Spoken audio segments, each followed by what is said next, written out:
അല്ല, അപ്പോൾ എങ്ങനെ ഇവരിത് നിങ്ങൾ അതെങ്ങനെ എടുക്കുന്നത്? അത് ഈ വെള്ളമാണത്? ആമാം, ആ വെള്ളം മുകളിൽ കള്ള് ചെത്ത മറിയതാണ് ചെത്ത്. കല്ല് എത്തുന്ന പോലെ തെങ്ങിന്റെ കല്ല് എത്തില്ലേ?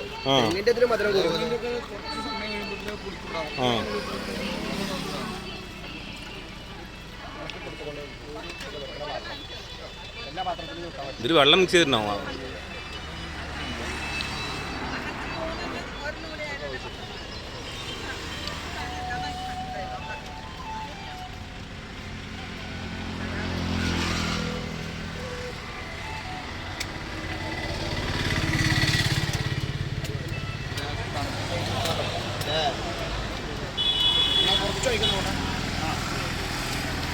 അതിൽ ഒരു സാധനം പൊട്ടിക്കും.